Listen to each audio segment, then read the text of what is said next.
Size 1.2। नीचे पहला question है, नीचे दिए गए कथन सत्य या असत्य है, कारण के साथ अपने उत्तर दीजिए। यहाँ पे हमको क्या बताना है, सत्य या असत्य बताना है। पहला सवाल है, प्रत्येक अपरिमेय संख्या एक वास्तविक संख्या होती है। प्रत्येक अपरिमेय संख्या, एक का फर्स्ट, प्रत्येक अपरिमेय संख्या एक वास्तविक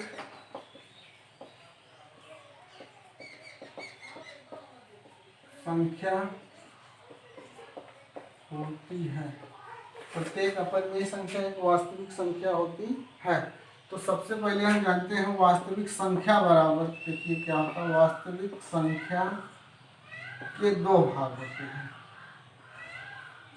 एक होता है परिमेय संख्या, परिमेय संख्या, और दूसरा होता है अपरिमेय संख्या, अपरिमेय संख्या।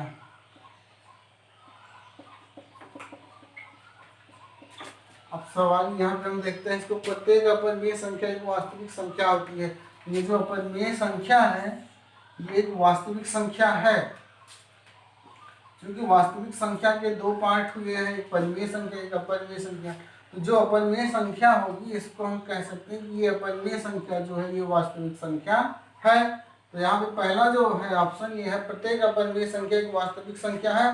तो इससे सिद्ध होता है ये कि ये संख्या जो है ये वास्तविक अपरिमेय संख्या एक वास्तविक संख्या है।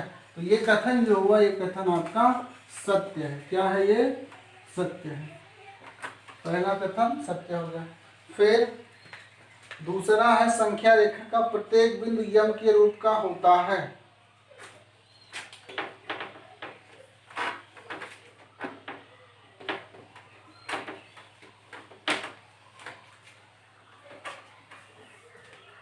इसका सेकंड, संख्या रेखा का प्रत्येक बिंदु, संख्या रेखा का प्रत्येक बिंदु करणीयम के रूप का, करणीयम के रूप का होता है, करणीयम के रूप का होता है, जहां m एक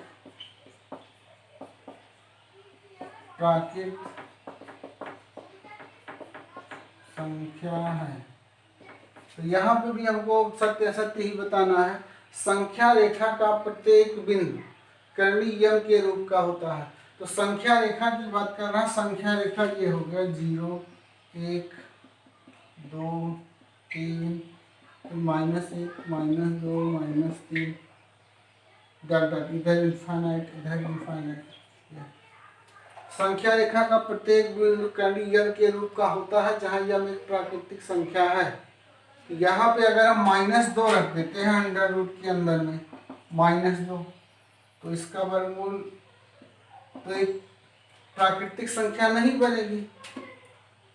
लेकिन अगर ये कर दें हम यहाँ पे, अभी 2 है 4 है तो 4 कर देते हैं, तो 4 का आ गया 2 आ गया। तो 2 ये क्या है, प्राकृतिक संख्या, लेकिन माइनस वाले जो हैं ये प्राकृतिक संख्या नहीं है। तो इससे हमको ये ज्ञात होता है कि ये कथन जो है ये क्या है, ये कथन असत्य है, क्योंकि इसमें ऋणात्मक संख्या का, किसी भी संख्या का ऋणात्मक वर्गमूल नहीं होता है। ये आपको क्या हो गया, असत्य हो गया। अब इसके बाद इसका तीसरा पार्ट,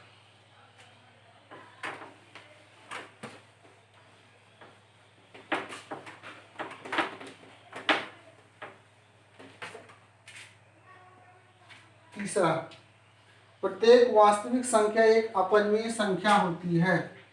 प्रत्येक वास्तविक संख्या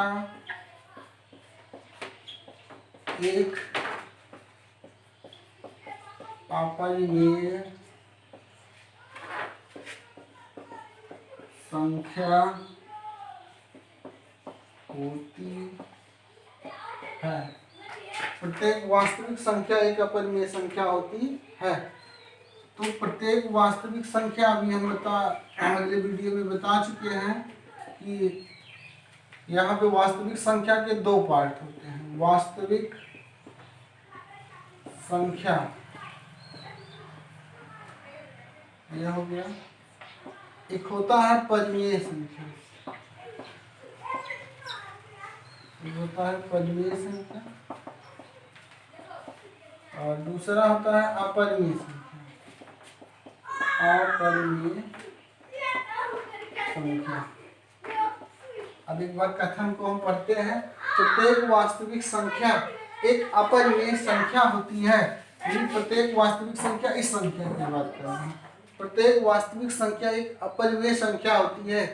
ये तो कह रहा है एक अपरिमेय संख्या ही होती है, परिमेय संख्या नहीं होती। तो इसका क्या तात्पर्य है कि ये कथन जो है वो क्या है, प्रत्येक वास्तविक संख्या, प्रत्येक वास्तविक संख्या, जो भी वास्तविक संख्या है वो एक अपरिमेय संख्या होती है। तो ये कथन असत्य है। इससे ये सिद्ध होता है कि ये कथन जो है वो क्या है, असत्य है, क्योंकि परिमेय संख्या और अपरिमेय दोनों होती है। तो यहाँ पे क्या है, ये कथन असत्य है। ये हो गया आपका। इसके बाद अब हम नेक्स्ट क्वेश्चन पे आएंगे, क्वेश्चन नंबर 2। क्वेश्चन नंबर 2,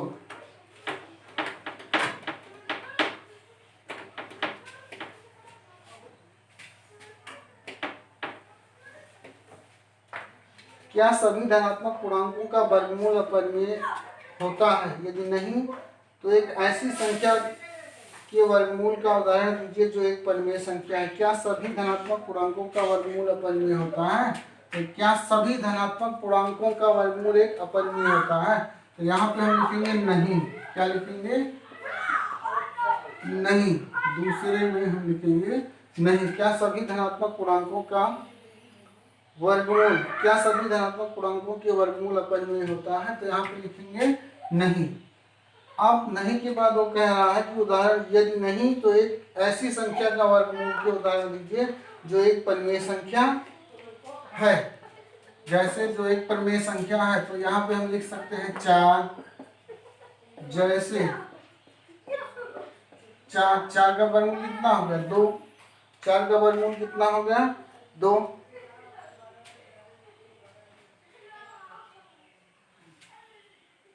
और अभी यहीं पे हम 15 निकाले तो 15 का वर्गमूल क्या हो जाएगा? ये एक अपरिमेय संख्या है। तो यहाँ पे इसका जो उदाहरण आएगा वो ये आ गया आपका √4 बराबर 2, यानी कर्ण 4 बराबर 2। ये आपकी परिमेय संख्या हो गई और ये क्या है? अपरिमेय संख्या। ये हो गया। अब अगला सवाल है, सवाल number 3, question number 3। Question number 3 में कह रहा है दिखाइए कि किसी संख्या रेखा पर √5 किस प्रकार निरूपित किया जा सकता है।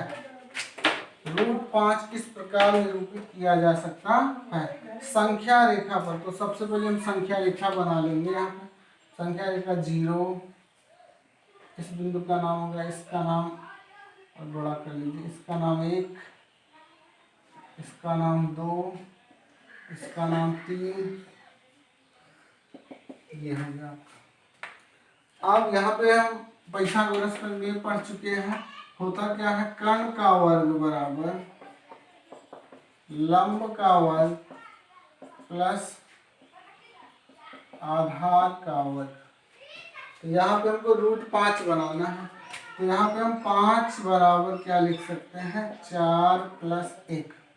और इस 4 को हम क्या लिख सकते हैं? 2 का स्क्वायर प्लस 1 का स्क्वायर। और यहाँ पे हम क्या लिख सकते हैं? 2 दूना 4 कितना हो गया? 5। यानी यहाँ पे हम लिख सकते हैं कर्ण का वर्ग बराबर 2 का स्क्वायर प्लस 1 का स्क्वायर, यानी कर्ण का वर्ग बराबर 2 दूना 4 5। यानी कर्ण बराबर कितना आ जाएगा हमारा? √5। यानी इस √5 को हम लिख सकते हैं 2 का स्क्वायर प्लस 1 का स्क्वायर। तो अब हम क्या करेंगे यहाँ पे, इसको मान लेते हैं आधार 1 2, यहाँ पे हो गया ये 2। अब यहाँ से हम पटरी प्रकार की सहायता से यहाँ से 90 अंश का कोण बनाएंगे। तो प्रकार में 1 सेंटीमीटर त्रिज्या की दूरी लेकर के ऐसे एक चाप लगा देंगे। ये हो गया, इससे इसको मिला दिए, ये मिल गया। इसका नाम रख लिए ए बी, इसका नाम हो गया सी। अब ये हमारा 2 इकाई बनेगा, ये आपका 1 इकाई हो गया, 1 इकाई हो गया ये। और ये जो बन गया ये आपका कितना बन गया, 5 बन गया। अब प्रकार की नोक यहाँ रख के इतनी दूरी ले करके ऐसे ऐसे एक चाप लगाएंगे, ऐसे ऐसे। तो अब यहाँ भी ये जो दूरी मिली डी कर लीजिए, ये यहाँ से ये 5 ये 5 ये 5, ये कितना होगा, अंडर कर्ली 5 कर्ली 5, ये सब दूरियां क्या होगी, कर्ली 5। तो संख्या रेखा पे कर्ली 5 दिखाना है, तो इस डी बिंदु का नाम हो गया कर्ली 5। ये दूरी जो हो गई ये क्या हो गई, कर्ली 5। ये हो गया, बस हो गया, यही इसका आंसर होगा।